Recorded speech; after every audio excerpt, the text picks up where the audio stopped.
ನಮಸ್ಕಾರ ವೀಕ್ಷಕರೇ, ರಾಧಾಸ್ ಕಿಚನ್ಗೆ ನಿಮ್ಮೆಲ್ಲರಿಗೂ ಮತ್ತೊಮ್ಮೆ ಸ್ವಾಗತ.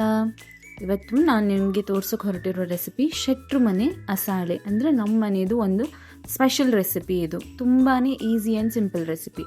ಇದಕ್ಕೆ ಬೇಕಾಗಿರೋದು ಹಸಿ ಕೊಬ್ಬರಿ, ಬೆಳ್ಳುಳ್ಳಿ, ಕಾಳುಮೆಣಸು, ಕೊತ್ತಂಬರಿ ಸೊಪ್ಪು, ಒಣಮೆಣಸಿನ್ಕಾಯಿ, ಹಾಗೆ ಶುಂಠಿ, ಚಕ್ಕೆ ಮತ್ತು ಲವಂಗ, ಮತ್ತು 1 ಸ್ಪೂನಷ್ಟು ಅಕ್ಕಿನ ನೀರಲ್ಲಿ ನೆನೆಸಿಟ್ಕೊಂಡಿದ್ದೀನಿ. ಇದಿಷ್ಟೇ ಈ ರೆಸಿಪಿದು ಮೇನ್ ಬೇಸ್. ಓಕೆ, ಸೊ ಈಗ ನಾನು ತೋರಿಸಿದ್ದನ್ನೆಲ್ಲ ಮಿಕ್ಸಿ ಜಾರ್ಗೆ ಹಾಕಿ ಚೆನ್ನಾಗಿ ಪೇಸ್ಟ್ ಮಾಡ್ಕೋಬೇಕು.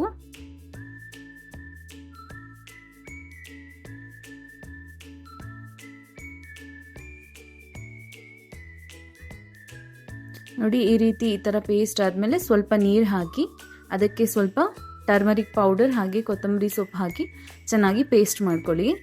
ಇದು ಈ ರೆಸಿಪಿದು ಮೇನ್ ಬೇಸ್ ಆ್ಯಕ್ಚುಲಿ. ಈಗ ಒಗ್ಗರಣೆಗೆ ಈರುಳ್ಳಿ, ಸ್ವಲ್ಪ ಕರಿಬೇವಿನ ಸೊಪ್ಪು ತೊಗೊಂಡಿದ್ದೀನಿ. ಒಂದು ಪ್ಯಾನಲ್ಲಿ ಎಣ್ಣೆ ಇಟ್ಟು, ಎಣ್ಣೆ ಕಾದ ನಂತರ ಸಾಸಿವೆ ಹಾಕಿ,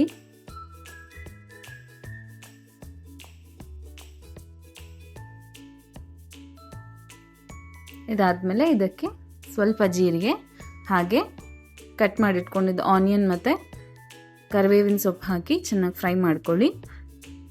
ನಂತರ ನಾವು ಪೇಸ್ಟ್ ಮಾಡಿಟ್ಕೊಂಡಿದ್ವಲ್ಲ ಅದನ್ನು ಇದಕ್ಕೆ ಸೇರಿಸಿ ಹಸಿ ವಾಸನೆ ಹೋಗೋವರೆಗೂ ಚೆನ್ನಾಗಿ ಫ್ರೈ ಮಾಡ್ಕೋಬೇಕು. ನೋಡಿ, ಈಗ ನಮಗೆ ಎಷ್ಟು ಪ್ರಮಾಣದಲ್ಲಿ ನೀರು ಬೇಕೋ ಅಷ್ಟು ಪ್ರಮಾಣದಲ್ಲಿ ನೀರು ಹಾಕ್ಕೊಂಡು ಸ್ವಲ್ಪ ಉಪ್ಪು ಸೇರಿಸಿ ಚೆನ್ನಾಗಿ ಕುದಿಸಿದ್ರೆ ರೆಸಿಪಿ ರೆಡಿ ಆಗುತ್ತೆ. ಇಷ್ಟೇ ಈ ರೆಸಿಪಿ, ತುಂಬಾ ಸಿಂಪಲ್ಲು.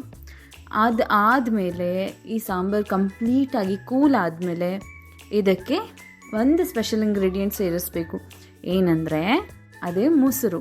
ಬೇಸಿಕಲಿ ಇದನ್ನು ಅಸಾಳೆ ಅಥವಾ ಮೊಸರೆಸರು ಅಂತ ಕರೀತಾರೆ. ಓಕೆ, ನೀವು ಮಜ್ಜಿಗೆ ಹುಳಿ ಕೇಳಿರ್ತೀರ, ಅದೇ ಥರನೇ ಇದು. ಆದರೆ ಇದು ನಾವು ಮಜ್ಜಿಗೆ ಹಾಕಲ್ಲ, ಮೊಸರು ಹಾಕ್ತಿದ್ದೀವಿ. ನೋಡಿ, ಈಗ ಸಾಂಬಾರು ಕಂಪ್ಲೀಟಾಗಿ ಕೂಲ್ ಆಗಿದೆ. ಇದಕ್ಕೆ ಎಷ್ಟು ಬೇಕೋ ಅಷ್ಟು ಮೊಸರು ಸೇರಿಸ್ಕೊಳ್ತಿದ್ದೀನಿ ನಾನು. ನೀವು ಎಷ್ಟು ಖಾರ ತಿಂತೀರೋ ಅದ್ರ ಮೇಲೆ ನೀವು ಮೊಸರು ಸೇರಿಸ್ಕೊಳ್ಳಿ. ಅನ್ನಕ್ಕೆ, ಮುದ್ದೆಗೆಲ್ಲ ಸೂಪರ್ ರೆಸಿಪಿ ಇದು. So that's all for today.